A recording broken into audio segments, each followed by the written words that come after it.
आप देख रहे हैं नेशनल वॉइस और मैं हूं आपके साथ ज्योति ठाकुर। और आज नेशनल वॉइस पर हमारे साथ जुड़ने वाले हैं कौशांबी से सांसद विनोद सोनकर, जो कि एससी मोर्चा के राष्ट्रीय अध्यक्ष भी हैं। सर, बहुत स्वागत है आपका नेशनल वॉइस पर। धन्यवाद, नमस्कार। बिल्कुल सर, लॉकडाउन का दौर चल रहा है, लेकिन लॉकडाउन 5 जिसे अनलॉक 1 का नाम दिया गया है, धीरे धीरे जो चीजें हैं, स्थितियां हैं, पटरी पर लौटने लगी हैं। कौशांबी का क्या कुछ हाल है, क्या माहौल है और क्या स्थिति बनी हुई है? देखिए, सबसे पहले बता दूं कि कौशांबी में कोरोना संकट से बड़ी योजनाबद्ध ढंग से सरकार के नीतियों के अनुरूप, माननीय मुख्यमंत्री जी के निर्देशों के अनुरूप का पालन करते हुए हम लोगों ने कोरोना पे पूरी तरह से काबू पाया है। आज हमारे यहाँ अब तक लगभग 48 केस हुए थे, जो लगभग सभी ठीक हो गए। केवल मात्र 2 व्यक्ति बचे हैं जिनका अब तक पॉजिटिव है। और हमारे यहाँ मरने वालों की संख्या भी मुझको लगता है पूरे प्रदेश में सबसे कम मात्र 1 रही है। इसलिए हम लोगों ने माननीय प्रधानमंत्री जी के समय समय पे दिए गए सुझाव पे और माननीय मुख्यमंत्री जी के द्वारा जो शासन के द्वारा जो निर्देश दिया गया, उसको जिला प्रशासन के साथ समन्वय स्थापित करके अक्षरता पालन करने का प्रयास किया, जिसके कारण जिसके वजह से हमारे यहाँ कोरोना उतना पैर पसार नहीं पाया जितना संभावनाएं थी। जबकि हमारे यहाँ प्रवासी श्रमिक बहुत बड़ी संख्या में देश भर से आए हैं और विशेषकर मुंबई से आए हैं। बिल्कुल बिल्कुल सर, क्योंकि खासतौर पर अगर कौशांबी की बात की जाए, आपने भी अभी जिक्र किया कि काफी कम केसेस हैं यहाँ पर बाकी के जिलों के मुकाबले। अगर कौशांबी में अभी 47 केस थे, जिनमें से काफी ज्यादा लोग ठीक भी हो चुके हैं और सिर्फ 2 ही जो जाने हैं अभी तक कोरोना वायरस के चलते यहाँ पर गई हैं। ऐसे में जो प्रशासन है, जिम्मेदारी ज्यादा बढ़ जाती है, चुनौती भी ज्यादा बढ़ जाती है कि इसे बनाए रखना, इसे मेंटेन रखना। निश्चित रूप से ठीक है, आपका कहना सही है, लेकिन हम एक सांसद के नाते जिला प्रशासन से लगातार समन्वय स्थापित किया गया।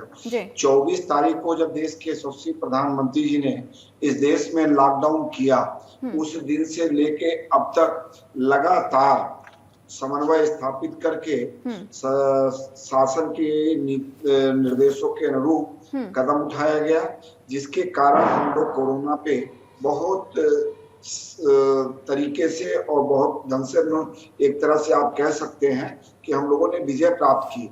यदि प्रवासी श्रमिक ना आते तो जो हमारे यहाँ लगभग 47 केस हुए, शायद वो भी ना होते। बिल्कुल सर, प्रवासियों के आने का सिलसिला भी जारी है। अगर कौशांबी की खासतौर पर बात करें तो कितने प्रवासी अभी तक यहाँ पर लौट चुके हैं? और ऐसे में अभी भी क्योंकि इस चीज़ को लेकर काफ़ी ज़्यादा सतर्क प्रशासन को रहना भी पड़ रहा है, तो कैसे जब प्रवासी लौट रहे हैं तो किस तरीके से उनका टेस्ट, उनका जो क्वारंटाइन है, ये तमाम प्रक्रियाएं पूरी हो पा रही हैं? देखिए, मैं आपको एक बात यहाँ विशेष जिक्र करना चाहूंगा। जब लॉकडाउन लागू हुआ दूसरे चरण का, तो तत्काल मेरे द्वारा अपने फेसबुक पर एक लिंक जारी किया गया कि कौशांबी लोकसभा के जो लोग बाहर रह रहे हैं, वो अगर आना चाहते हैं तो अपना विवरण दर्ज कराएं। तो लगभग 25 राज्यों से 31,930 लोगों ने रजिस्ट्रेशन कराया। उसके 2 दिन बाद ही माननीय मुख्यमंत्री जी के द्वारा हम लोगों से विवरण मांगा गया कि आपके लोग जो आपके क्षेत्र से कौशांबी लोकसभा से बाहर हैं, उनको अगर कोई सूची हो तो दें। तो मेरे द्वारा माननीय मुख्यमंत्री जी को जिन प्रदेश में जितने लोग प्रवासी श्रमिक थे, उनकी सूची उपलब्ध कराई, जिसके कारण माननीय मुख्यमंत्री जी को इसमें निर्णय लेने में बहुत आसानी हुई और लोग सकुशल वापसी किए। और मेरी लोकसभा में, सौभाग्य की बात है, मेरी लोकसभा में केवल कौशांबी जनपद नहीं है, कौशांबी जनपद के साथ साथ प्रतापगढ़ जनपद की कुंडा तहसील भी है। यानी 3 विधानसभा कौशांबी में है और 2 विधानसभा प्रतापगढ़ में। इस 5 विधानसभा में लगभग 32,000 लोग जो देश के अन्य हिस्सों में थे, उनकी सूची मेरे द्वारा माननीय मुख्यमंत्री जी को उपलब्ध कराई गई। और साथ ही साथ इन सूचियों को मेरे द्वारा सभी प्रदेश के मुख्यमंत्रियों को भी उपलब्ध कराई गई और वहां भारतीय जनता पार्टी के प्रदेश अध्यक्षों को उपलब्ध कराई गई। और वहां पे भारतीय जनता पार्टी अनुसूचित जात मोर्चे के जो अध्यक्ष थे, उनको ही उपलब्ध कराई गई। इस आशय के साथ कि जब तक ये लोग सकुशल अपने घर वापस नहीं आ पाते तब तक इनके भोजन पानी और दवा की व्यवस्था करें और जैसे ही प्रदेश सरकार सूची मांगे तो तत्काल इन सूचियों को उपलब्ध कराएं जिससे कि ये सकुशल वापसी आए। आज मैं बड़े गर्व के साथ कह सकता हूँ एक मेरे छोटे से प्रयास के कारण कौशाम्बी लोकसभा के लगभग सभी लोग, बहुत कम संख्या बची है जो सकुशल अपने घर वापस आए और यहाँ आने पर जिला प्रशासन से समन्वय स्थापित करके हम लोगों ने उनको जो बस से आ रहे थे उनको क्वारंटाइन करके उनका थर्मल स्क्रीनिंग करके बाकायदा चेकअप करा के उनको हम लोगों ने घर भेजने का काम किया। जो लोग ट्रेन से आ रहे थे उनको स्टेशन से रिसीव करके और एक केंद्र पे लाके सबका एक थर्मल स्क्रीनिंग करके टेस्टिंग करके सबको होम क्वारंटाइन कराया गया और होम क्वारंटाइन के साथ साथ हम लोगों ने गांव समिति बना, जो प्रशासन माननीय मुख्यमंत्री जी के निर्देश पर जो गांव की समिति बनाई गई थी उनको भी जागरूक करने का काम किया और साथ ही साथ सभी घर पे नोटिस चस्पा कराई कि यहाँ पे फला व्यक्ति क्वारंटाइन है। तो गांव के लोगों ने भी बड़ा सहयोग किया जिसके कारण जो व्यक्ति क्वारंटाइन था उसने क्वारंटाइन का पूरी अच्छता पालन करने का काम किया। साथ ही साथ इसमें पुलिस की बड़ी भूमिका रही। जिला जो हमारे यहाँ थानेदार थे उनके पास बकायदा गांव की सूची थी कि किस गांव में कौन सा व्यक्ति इसमें होम क्वारंटाइन पर है, तो उसके माध्यम से भी उसकी मॉनिटरिंग करके हमने होम क्वारंटाइन का पूरी तरह से सफल बनाने का प्रयास किया, जिसका नतीजा है कि कौशाम्बी लोकसभा में बहुत कम संख्या में लोग संक्रमित हैं, लेकिन इसके बावजूद हम लोगों की दृष्टि अभी भी और हम लोगों का प्रयास और समन्वय जारी है कि जो लोग आ रहे हैं या जो पहले से आ चुके हैं वो किसी हालत में उनकी वजह से संक्रमण ना फैल पाए, ये हम लोगों का प्रयास है। बिल्कुल सर, जो श्रमिक वापस लौट रहे हैं, खैर उनकी तो जांच की ही जा रही है, लेकिन जो स्थानीय लोग हैं जो कि जिले से संबंधित हैं, गांव में हैं, रह रहे हैं यहाँ पर, उनके टेस्ट की कोई प्रक्रिया फिलहाल कुछ चल रही है क्या? इस बारे में भी कुछ प्लान योजना है? देखिए, उसमें हम लोगों का लगातार प्रयास जारी है क्योंकि यहाँ पे जनवरी में जैसे ही ये इसकी सूचना मिली तुरंत हम लोगों ने सीएमओ के साथ बैठक करके जिला अस्पताल की हम लोगों ने समीक्षा की कि हमारी क्षमता कितनी है और कोई स्थिति उत्पन्न होती तो हम लोगों को कैसे क्या करना है।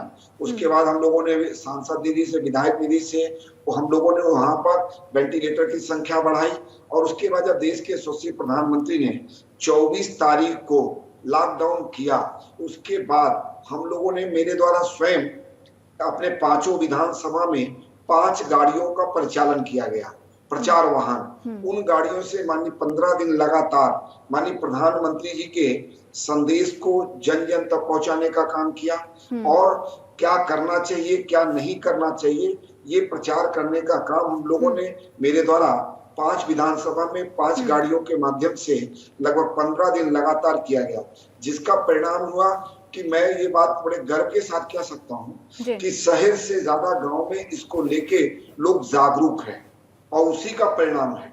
क्योंकि जैसा आप भी जानते हैं कि इसकी कोई दवा अभी तक नहीं बनी है, कोई इसका वैक्सीन नहीं आया है। इसका सबसे बड़ा इलाज है इसका बचाव, और बचाव के जो 2-3 तरीके माननीय प्रधानमंत्री जी ने बताए हैं, चाहे फेस कवर की बात हो, चाहे सोशल डिस्टेंसिंग की बात हो, इन चीजों का पालन करते हुए और कराते हुए लोगों में जागरण पैदा करके, जन जागरण करके हम लोगों ने इस पे बहुत हद तक इस लड़ाई को काबू रखने में सफल हुए हैं। लेकिन हम इस बात को मानते हैं कि अभी खतरा टला नहीं है, अभी लड़ाई समाप्त नहीं हुई है, क्योंकि जब तक कोई इसकी कंप्लीट वैक्सीनेशन नहीं हो जाती, कोई दवा नहीं आ जाती, तब तक इस पे काम करने की जरूरत है।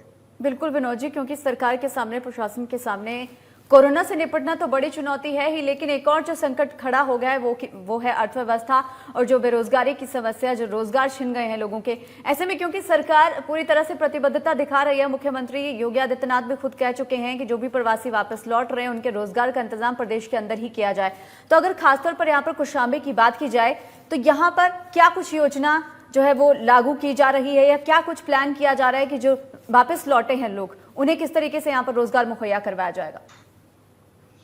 देखिए, एक बार मैं फिर आपसे कहूंगा कि जब प्रवासी श्रमिक यहाँ लौटना शुरू किए तो मैंने एक लिंक जारी किया और लिंक जारी करके मैंने 2 लिंक जारी किया। एक लिंक मैंने जारी किया कि जो प्रवासी श्रमिक आ रहे हैं, अगर वो मनरेगा में काम करने के इच्छुक हैं तो इस लिंक पर अपना विवरण दर्ज कराएं, उनको मनरेगा का काम दिलाया जाएगा। उसके बाद दूसरा लिंक जारी करके लोगों से हम लोगों ने जानने का प्रयास किया कि आपकी किस काम में आपकी दक्षता है, यानी कि उनकी स्किल मैपिंग करने का काम हम लोगों ने प्रयास शुरू कर दिया। तो जिन सबसे पहले जिला प्रशासन से समन्वय स्थापित करके हमने मनरेगा में काम शुरू करवाया। और मैं तो आपके पास डेटा होगा, निकाल के देखिए, उत्तर प्रदेश में कौशाम्बी पहला जनपद है जब हमने 200-400 लोगों से मनरेगा की शुरुआत की। तो जो अनस्किल्ड लेबर है उनको सबसे पहले मनरेगा से हमने काम शुरू किया। उसके बाद ये स्किल मैपिंग का काम जारी है, और स्किल मैपिंग का काम केवल मेरे स्तर से नहीं जारी, माननीय मुख्यमंत्री जी के द्वारा भी प्रदेश स्तर से भी स्किल मैपिंग का काम जारी है। इस स्किल मैपिंग के बाद हम लोग का प्रयास रहेगा कि जो लोग श्रमिक आए हैं, ये श्रमिक कोई हमारे ऊपर बोझा नहीं है। मैं ये बात को स्पष्ट करना चाहूंगा, ये श्रमिक हमारे एसेट्स हैं। आवश्यकता है तो केवल और केवल नीति बना के, नियत ठीक करके इनको समायोजित करने का, इनको काम देने के लिए कोई भी व्यक्ति वापस नहीं जाना चाहता। और ये उत्तर प्रदेश के लिए, कौशाम्बी के लिए सौभाग्य की बात है कि इतनी बड़ी संख्या में कुशल श्रमिक हमारे पास आए हैं। इसमें मेरा जो अपना व्यक्तिगत तौर पे मेरा प्रयास है, मेरा मुख्य फोकस है, तो माननीय उत्तर प्रदेश के मुख्यमंत्री योगी जी द्वारा 1 डिस्ट्रिक्ट 1 प्रोडक्ट के माध्यम से, जिसे कौशाम्बी में केला है, इसके क्लस्टर की स्थापना, और प्रतापगढ़ में आंवला है, उसका क्लस्टर स्थापित करके, क्योंकि 3-4 चीजें आपस में जुड़ी हैं। जैसे भारत की सरकार माननीय गडकरी जी के नेतृत्व में 1000 क्लस्टर बनना है, तो ज्यादा से ज्यादा क्लस्टर अपने यहाँ ले आना। हमारे यहाँ अपार संभावनाएं है क्लस्टर की, क्योंकि कौशाम्बी लोकसभा का लगभग 99% एग्रीकल्चर है। यहाँ के लोग खेती का काम करते हैं, तो हमारे पास खेती की अपार संभावनाएं हैं।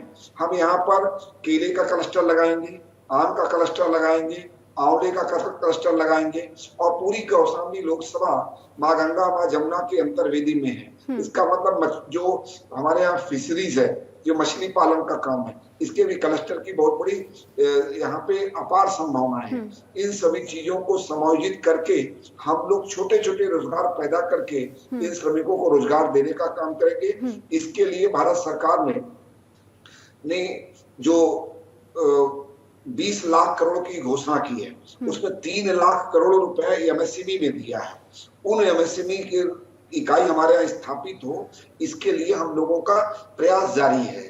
और माननीय प्रधानमंत्री जी ने जिस तरह से मुद्रा बैंक की शुरुआत की है, उस मुद्रा बैंक के माध्यम से भी 50,000 से लेकर 10 लाख तक लोन मिलता है। तो हम लोगों का प्रयास रहेगा जो श्रमिक हैं, उसमें जो श्रमिक सक्षम है वो स्वरोजगार की तरफ बढ़े, उनको हर प्रकार की, चाहे आर्थिक सहायता हो, चाहे तकनीक की सहायता हो, चाहे माल बेचने की सहायता हो, चाहे बैंक से फाइनेंस करने की सहायता हो, हम हर प्रकार की सहायता देके इनको स्वरोजगार की तरफ प्रेरित करके कौशाम्बी जनपद की गरीबी, बेरोजगारी और पिछड़ापन दूर करेंगे, जिससे कि कौशाम्बी के जो श्रमिक हैं वो कुशल हैं, वो मेहनती लोग हैं, रोजी रोटी के लिए इनको बाहर न जाना पड़े। बिल्कुल, लेकिन विनोद जी, रोजगार मुहैया करवाया जाएगा, लेकिन सबसे बड़ा संकट गरीब परिवारों पर, खासतौर पर मजदूर वर्ग पर यह भी खड़ा हो गया है कि अब उन्हें खाने के भी लाले पड़ रहे हैं। बहुत सारे ऐसे परिवार हैं जिनके पास ना खाना खरीदने के लिए पैसे हैं, ना ही खुद का अन्न पैदा हो पा रहा है। ऐसी स्थिति में कुछ भी उनके पास जो है समाधान नहीं है। क्या ऐसे परिवारों को फिलहाल, अगर कौशाम्बी के अंदर की बात की जाए, चिन्हित किया जा रहा है? किस तरीके से उन तक खान पान और राशन जैसी सुविधाएं पहुंचाई जा रही हैं?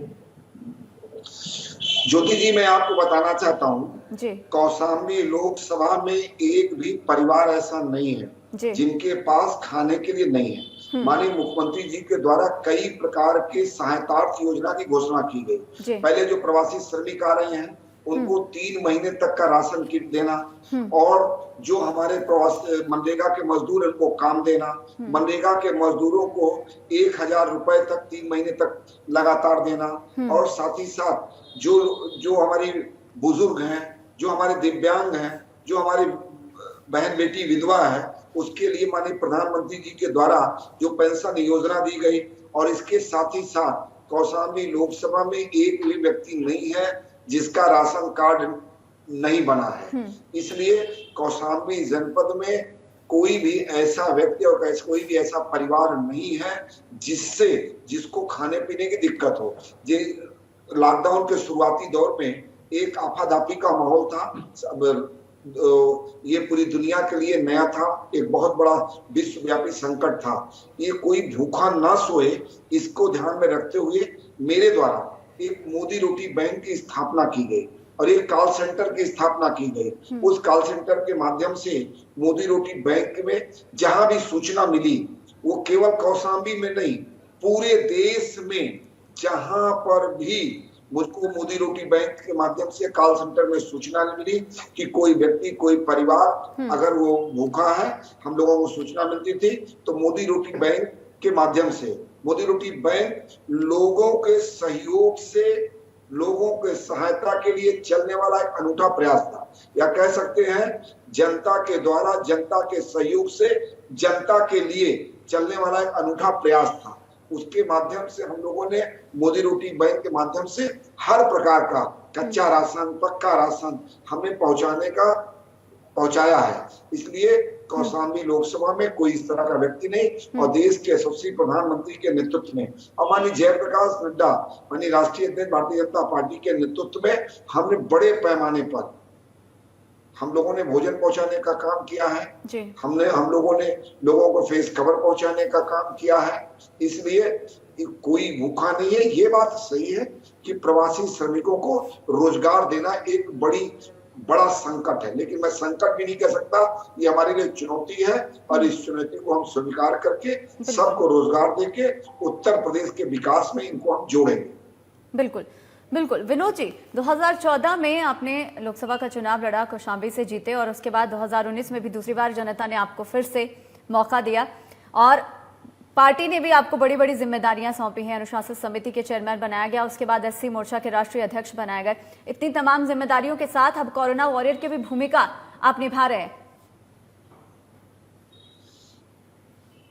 देखिए, मैं भारतीय जनता पार्टी का एक छोटा सा कार्यकर्ता हूं जी। सरकार और संगठन जो मुझको काम देते हैं, अपनी पूरी क्षमता के साथ, अपनी पूरी निष्ठा के साथ, और परमपिता परमेश्वर ने जितना बुद्धि विवेक दिया है उसके पूरी ताकत के साथ मैं जनता की सेवा करने में विश्वास रखता हूं। और मैं सौभाग्यशाली हूं कि कौशाम्बी लोकसभा एक ऐसी लोकसभा है जिसमें 2014 में कहा जाता था कि कभी भारतीय जनता पार्टी यहाँ जीत नहीं सकती, लेकिन 2014 में भी चुनाव जीता और यहाँ की जनता ने मुझ पर भरोसा किया, मुझको विश्वास, मुझको आशीर्वाद दिया, जिसके कारण मैंने दोबारा जीत के इतिहास रचने का काम किया। लेकिन एक कार्यकर्ता के नाते मैं इसको जीत नहीं मानता।